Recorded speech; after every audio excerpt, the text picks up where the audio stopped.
பூஜ்யாய ஸ்ரீ ராகவேந்திராய சத்யதர்ம ரதாயச பஜதாம் கல்ப விருட்சாய நமதாம் காமதேனவே. யோகி ராம் சுரத்குமார் யோகி ராம் சுரத்குமார் யோகி ராம் சுரத்குமார் ஜெயகுரு ராயா. உலகெங்கிலும் வாழ்ந்து கொண்டிருக்கும் ஸ்ரீ ராகவேந்திரா யூடியூப் சேனல் நேயர்களுக்கு டாக்டர் சைதை ராஜாவின் அன்பான வணக்கங்கள்.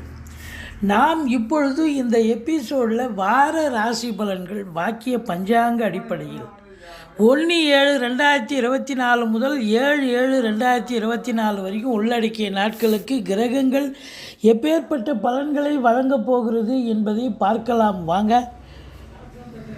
இதுவரைக்கும் எங்கள் சேனலை பார்த்து கொண்டிருக்கும் அன்பர்கள் சப்ஸ்கிரைப் செய்யாதவர்கள் சப்ஸ்கிரைப் செய்து கொள்ளும்படி கேட்டுக்கொள்கிறோம். ரைட் சைடில் சப்ஸ்கிரைப் இருக்கும், பெல் பட்டன் இருக்கும், ரெண்டுத்தையும் ப்ரெஸ் பண்ணிங்கன்னா அடுத்த நொடியே எங்களுடைய வீடியோ உங்களை நோக்கி வர துவங்கிவிடும். வாங்க ராசிக்குள் செல்லலாம். மேஷ ராசி காலபுருஷனுக்கு முதல் ராசி.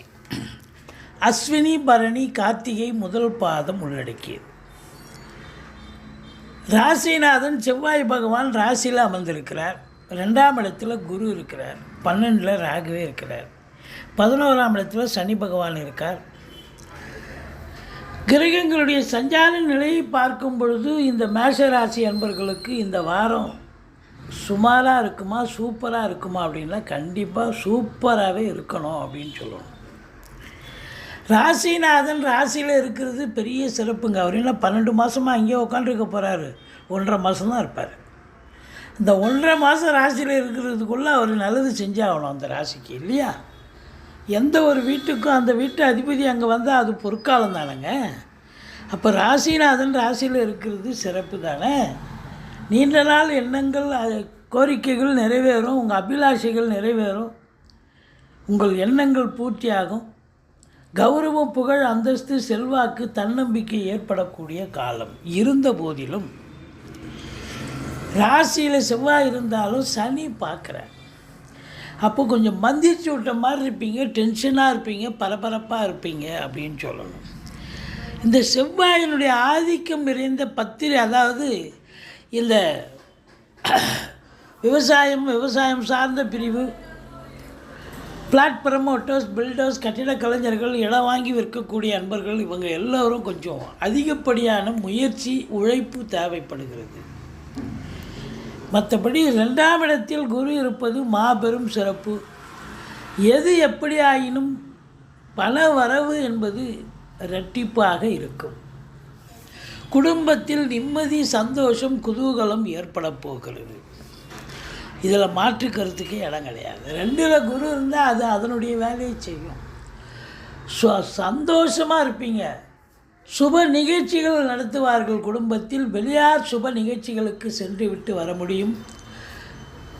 அதே நேரத்தில் மேஷ ராசி அன்பர்கள் வாக்கினை தொழிலாக கொண்டு செயல்படக்கூடிய அன்பர்கள் ஃப்ளரிஷ் ஆகக்கூடிய காலம், பொற்காலம்னு சொல்லணும். அவங்க சொல் எடுபடும். ஒரு சொல் வெல்லும் அப்படின்னு சொல்லுவாங்க, ஒரு சொல் கொல்லும்னுவாங்க. கண்டிப்பாக அது ஜெயிக்கக்கூடிய ஒரு தருணம், சாதிக்கக்கூடிய ஒரு தருணம். கணவன் மனைவி இடையே கருத்து வேறுபாடுகள் இல்லாமல் சகஜமாக சந்தோஷமாக இருக்கக்கூடிய தருணம். குடும்ப உறுப்பினர்கள், வீட்டிற்கு வரக்கூடிய விருந்தாளிகள், நட்பு வட்டாரங்கள் அனைவருமே வீட்டிற்கு வருகை தந்து ஒரு கொண்டாட்டமாக சந்தோஷமாக இருக்கக்கூடிய ஒரு வாரம். 3ஆம் இடத்தில் சுக்கிர பகவான் இருக்கிறார். வீட்டுக்கு தேவையான விலையுயர்ந்த பொருட்களை வாங்கி மகிழப் போகிறீர்கள்.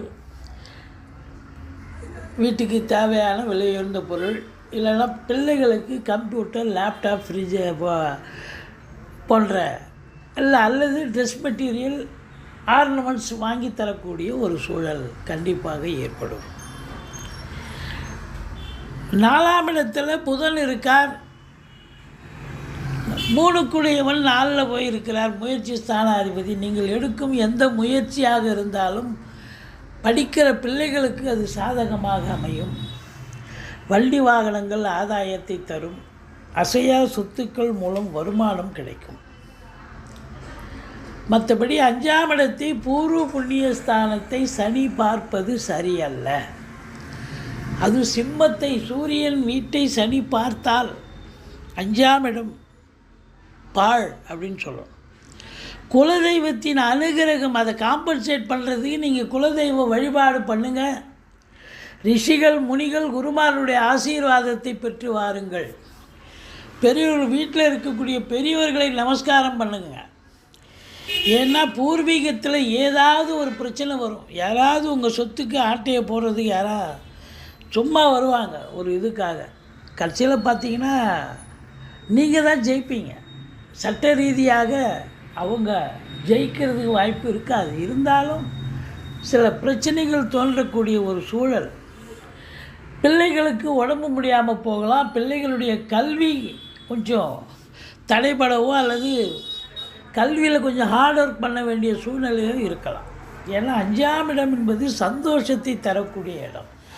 அந்த இடத்த சனி பார்க்குதுன்னா உங்களுக்கு சந்தோஷமே இல்லை இந்த வாரம் அப்படின்னு சொல்லணும். மேஷ ராசியில் பிறந்தவர்களுக்கு அது குறிப்பாக சீட்டாட்டு, race, lottery, speculation, online business, share market போன்ற இனங்களில் ஈடுபாடு உடையவர்கள் மிகுந்த எச்சரிக்கையோடு இருக்க வேண்டும் என்பதை சொல்கிறோம். 6ஆம் இடத்தை குரு பார்க்கிறார். ருணரோக சத்ருஸ்தானம். எதிரிகள் ஓடி ஒளிவார்கள். கடன் சுமை படிப்படியாக குறையும். கோர்ட்டில் கேஸ் இதாக இருந்தால் சாதகமாக தீர்ப்பு வரும். சொந்த தொழில் செய்யக்கூடிய அன்பர்களுக்கு நம்பிக்கைக்கு பாத்திரமான பணியாளர்கள் கிடைப்பார்கள். வெளியூர் வெளிநாட்டு பயணம் அனுகூலத்தை தரக்கூடிய சூழல்.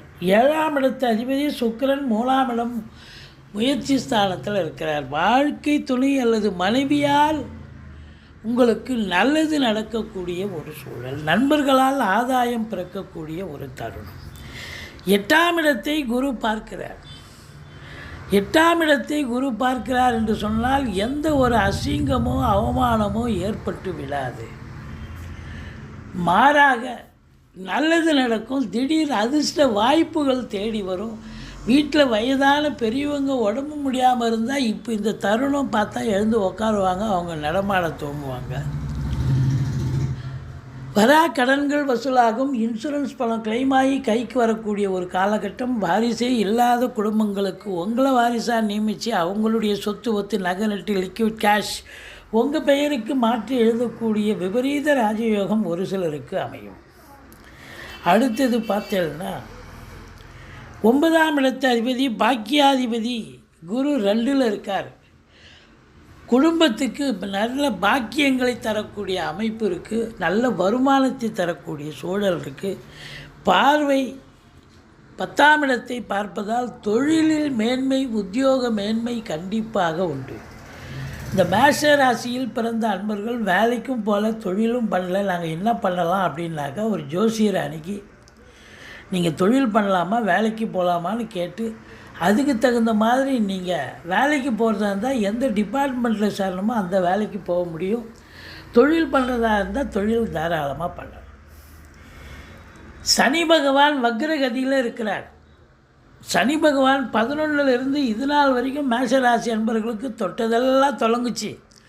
இப்போ வக்ரம் அடைஞ்சிருக்கிறதால தொழிலில் சில தேக்கங்கள், வருமான குறைவு, சரியாக சேல்ஸ் ஆகிறதில்ல, விற்பனை சரிவு, மற்றபடி ப்ரொடக்ஷனும் குறைஞ்சிரும். இப்படி 10ஆம் இடத்து அதிபதி 11லிருந்து வக்ரகதியில் இருக்கிறதால எதிர்பார்த்த லாபங்கள் வருமானங்கள் வராது. ஆனால் கண்டிப்பாக ஏதோ ஒன்று கிடைக்கும்.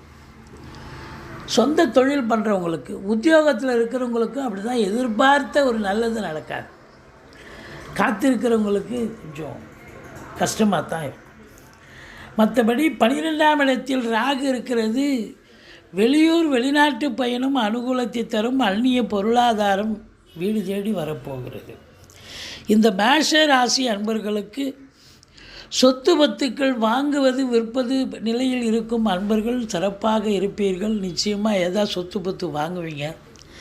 மற்றபடி இந்த வாரம் மேஷ ராசிக்கு அற்புதமான ஒரு வாரம். பணம் பல வகையில் பையை நிரப்பக்கூடிய ஒரு சந்தர்ப்பம், ஒரு தருணம் இது. நீங்கள் துர்க்கையை வழிபாடு செய்யுங்கள். முருகப்பெருமானை வணங்குங்கள்.